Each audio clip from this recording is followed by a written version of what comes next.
Hoje me ocorreu um modelo de desenvolvimento que eu assim, achei muito interessante. Eu mesmo achei muito interessante. Eu estava refletindo sobre o poder de atração dos complexos, dos nossos complexos inconscientes.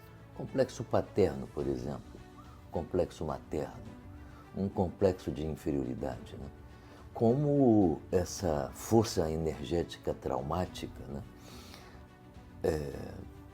atrai o ego ou engolfa o ego, tanto faz, né? De modo que ele começa a operar, né, segundo a constelação do complexo.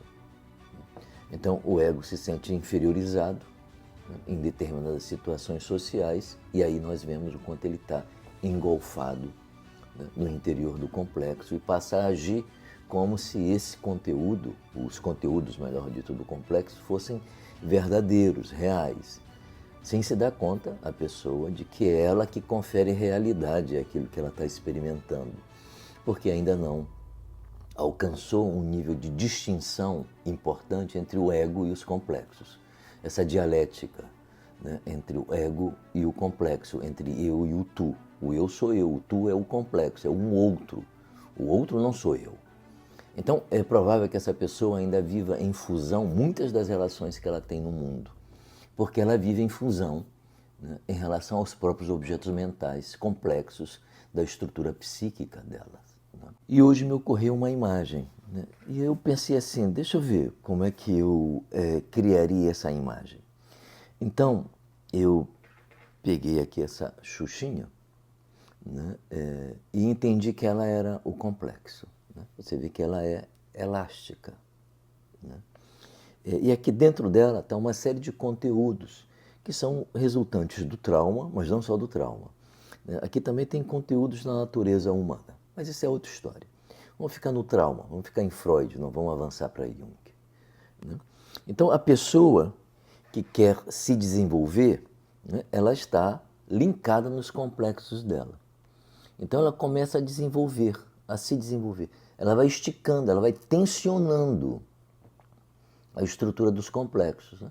Se alguma coisa aqui fora, na realidade, acontece que alcance a natureza do complexo, ele engolfa o ego. E o que acontece?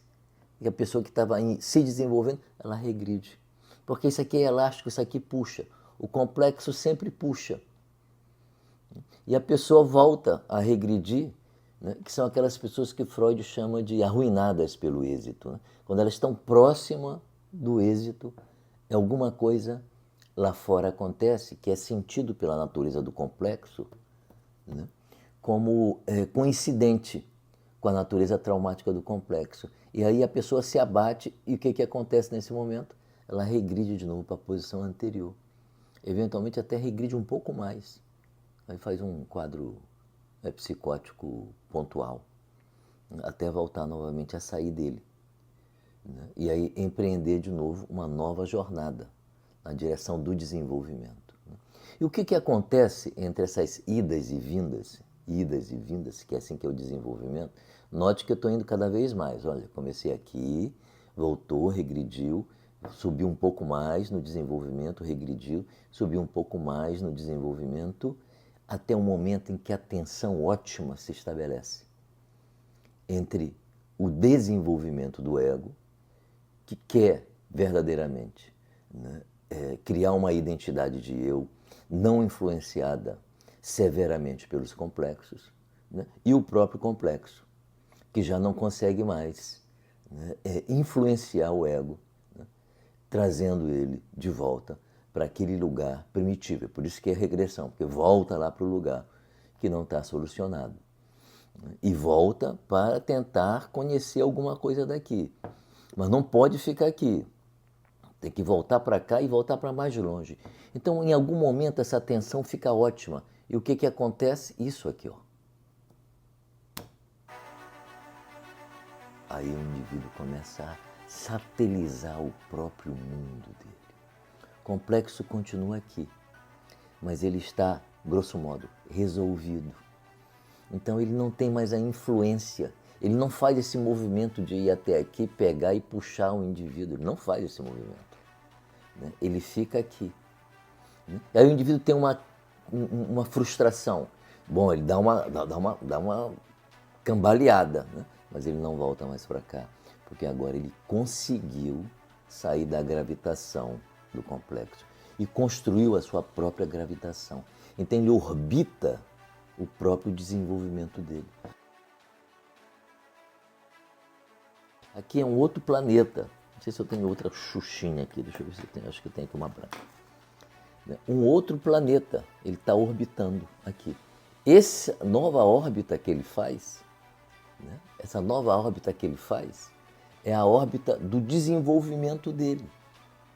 Né? Ele fica orbitando agora o desenvolvimento dele.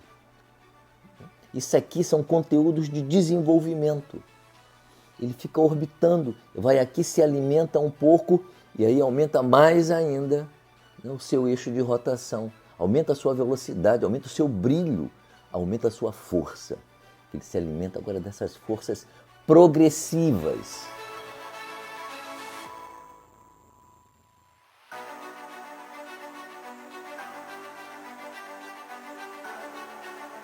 São forças progressivas, são forças que levam ele cada vez mais a desenvolver. E aqui ele pode encontrar um outro nível de complexo, positivo esse, né?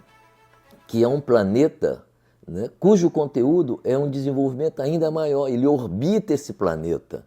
Extraindo todos os conteúdos desse planeta, ele novamente ganha força e sai. O modelo é um modelo cosmológico mesmo. E sai. E vai orbitar um outro planeta. Esse é o motivo pelo qual o mestre Jung disse que o processo de individuação, ele não tem fim, ele é infinito. Porque há infinitos planetas psíquicos dentro da mente que nós podemos orbitar, né? Mas se formos capazes de atravessar o planeta número 1 de nossa vida, que é a nossa sombra, né? E estabelecer uma relação positiva com ela, mesmo tendo saído da gravitação do planeta sombra. Então, me ocorreu de manhã esse modelo. De manhã sempre acontece alguma coisa. E aí eu corro para aprender. Não sei nem se tem valor, mas eu compartilho porque eu acho que é legal compartilhar e também fico na expectativa de que alguém comente alguma coisa, acrescente, critique, né? Tenha outras possibilidades para enriquecer. Né? Eu gosto disso. Eu acho que compartilhar é o verbo da vida. Uma ótima quinta-feira para nós.